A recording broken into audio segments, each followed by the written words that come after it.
excited to have two special guests, Scott and Bethany Palmer, with us, who are financial experts, authors. They also do seminars, and they are the money couple. Would you welcome Scott and Bethany Palmer? Good to have you guys with us. Thank you. God bless you. Bethany, good to have you here. We're gonna talk about something really important on this. Karen's gonna begin by reading a question, but we have some really important information on this program we want to talk about. Okay, guys, how should you respond if your spouse controls the finances? Well, Are you asking that, or excuse me? Do we need to have a private session?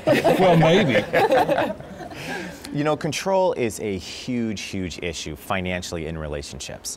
And often control starts off with someone just taking the finances at first. Hey, I'm too busy, you take over the finances.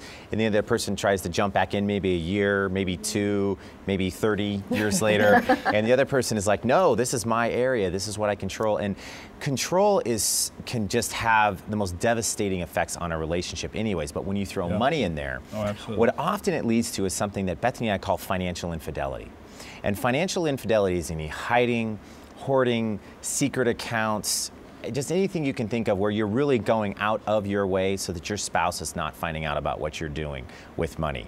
Control is probably one of the leading things that happens with financial infidelity. There's really five reasons that we see financial infidelity in relationships. The first is financial separation. The second is overspending in debt. The third is lack of planning. The fourth is control, and then the fifth is money secrets. The financial infidelity can just play havoc on a relationship. You know, 60% of women have a secret credit card or account. Can you believe that? I don't. I'm the 40% that's good. I have to say though, I have to say in defense of women, the control issue is really where I think a lot of that percentage comes from. Yeah. I think that sometimes women are being controlled. Yes. They're being controlled by money, especially if they're working inside the home. And so we see a lot of these secret accounts show up because it's a defensive position. Yeah. And if there is any secret in a relationship, then that will play havoc on the relationship. We cannot, there is no place. And you know, money affects just about every decision we make as a couple, you know, even those mundane decisions.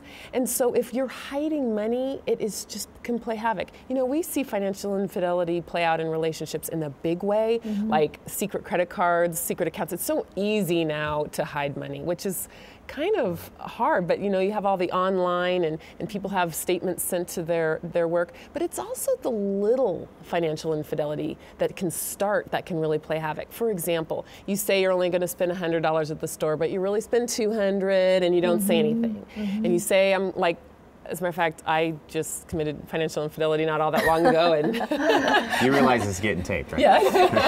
All right, just making sure.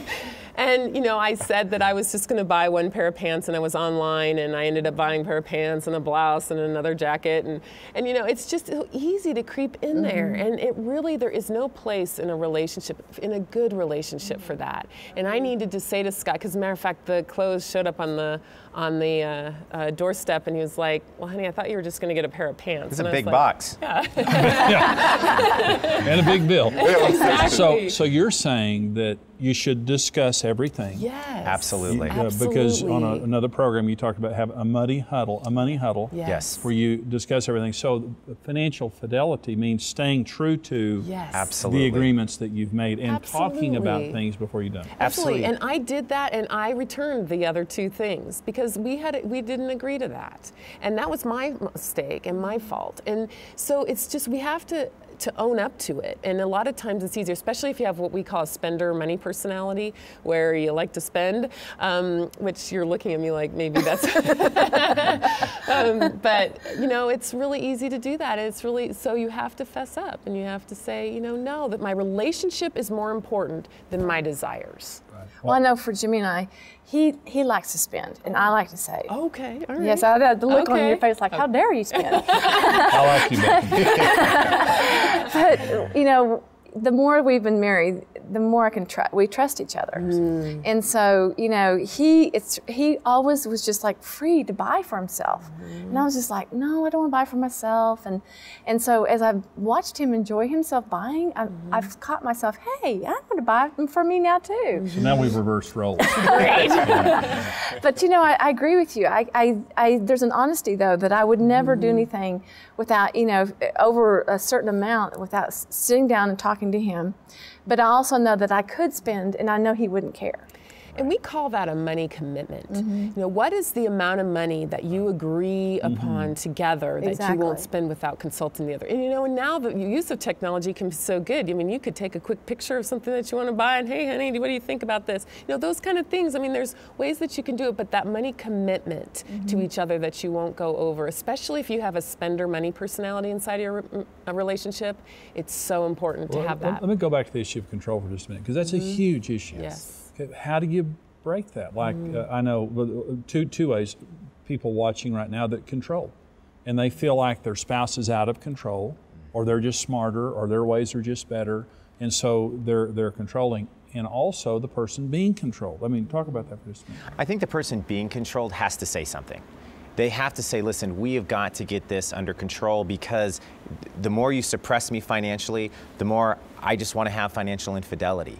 Right. And so just being really upfront about that. Often the person that's controlling is controlling out of fear. They're saying, I don't trust this person with my money because 20 years ago they bought a piece of land and we lost a ton of money on it. Well, part of it is getting over it, but part of it is also relinquishing it. And what we find is that when we can get couples not only to relinquish, but then also for the person that's being controlled to step in and take some responsibility, a lot of times people go, I feel like this person controls the finances, controls the finances. The other person says, great, would you take half? And they go, no. Yeah. I don't want to help you. I just don't want you to control me. Yeah. And we so sit there you and have go, to have a partnership. It has to be a partnership. You have to come halfway. And the person that's controlling the money needs to let the person step in and share in those responsibilities.